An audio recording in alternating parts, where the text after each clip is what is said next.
What's going on, everybody? I wanted to talk to you real quick about the idea of the new world, right? You hear a lot of people, especially in the spiritual circles of thought, um, talk about the new world. And um, I just sort of wanted to talk to you about my ideas, how I interpret all of this talk about a new world. All right. So every single day is the opportunity for a new world, right? But beyond this, every single generation is setting up the stage for a new world. You see, every generation will at some point rebel against, in general, all of the values of the older generation. You see what I mean? And the older the world is, like, all right, because if there's a new world, then there has to be an old world.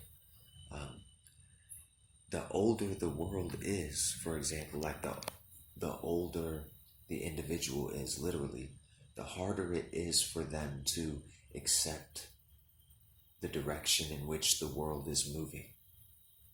So you have a lot of elderly people alive today that are extremely conservative and have a problem with things like tattoos and piercings and fashion and music and religion and whatever, everything, anything. You know what I mean? So, of course, if you're from an older generation, the older you get, the harder it will be, it seems, for you to continually adapt and renew your mind to the new world. The new world is the world that is happening right now. It does not base itself in historical facts. You know, the new world does not care about your old world, how the world was when it was in its good old days. You see, the new world is concerned with what's happening right now in this moment. In the new world, everything is new. There is nothing old in the new world. Anything old must immediately pass away and no longer exist in the new world. You see? Do you understand that? So if you can imagine a new world, this is a world where everything that because people like my age, I'm 29, people around this age, you're sort of reaching the middle ground, right? So you're experiencing probably in some way this torn feeling, right? And that's because everything that you grew up believing in and valuing seems to be being uprooted right now. You know what I mean? And so this, of course, causes feelings of, in general, distrust and, like discomfort.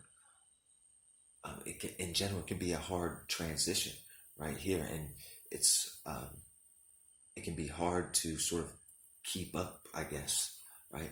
Because the idea of a new world, and this is why it's so scary, is because in a new world, even, like I said, everything is new. So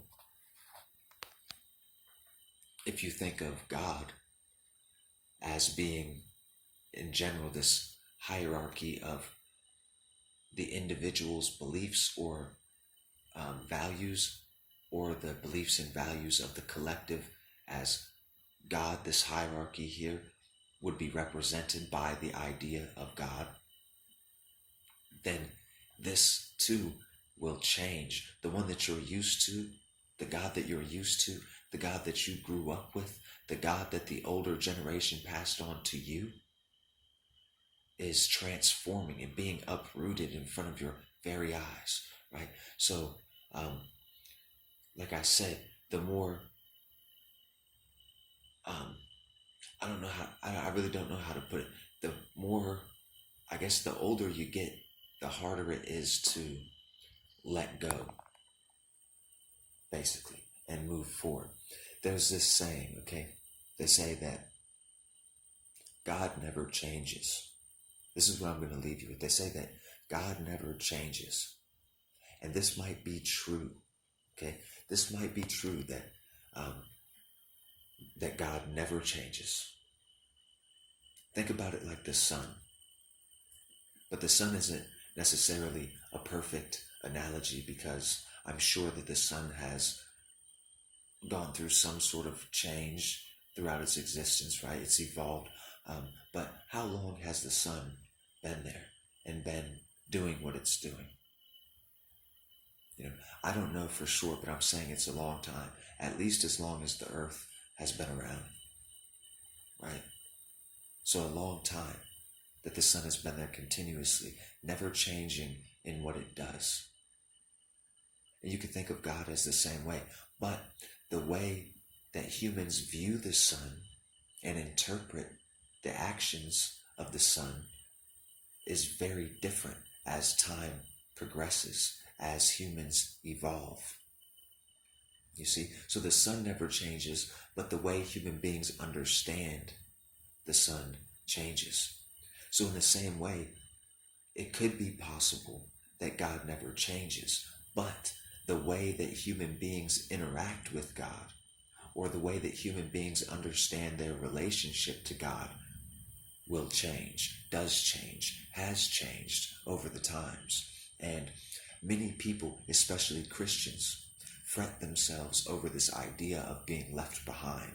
And I'm telling you what being left behind is, in my opinion. Being left behind is not being able to keep up with the current evolution of the times, right? The way that God even expresses itself in the masses, you're unable to keep up with and enter this new world. And that's why it can be so scary, because to let go of something so fundamental to your identity, probably as God is for you, it feels like you would literally die or something. And it feels like what I'm saying is that in the new world there is no God. That's not what I'm saying. I'm simply saying that God never changes, is always present everywhere, but the way that people view and interact with God may change. And if you can't keep up with that, if you cannot stay up to date, then you will be left behind and you will suffer for that. And that's kind of my interpretation on this new world idea. You know what I mean? Anyway, until next time, I hope you continue to free your mind.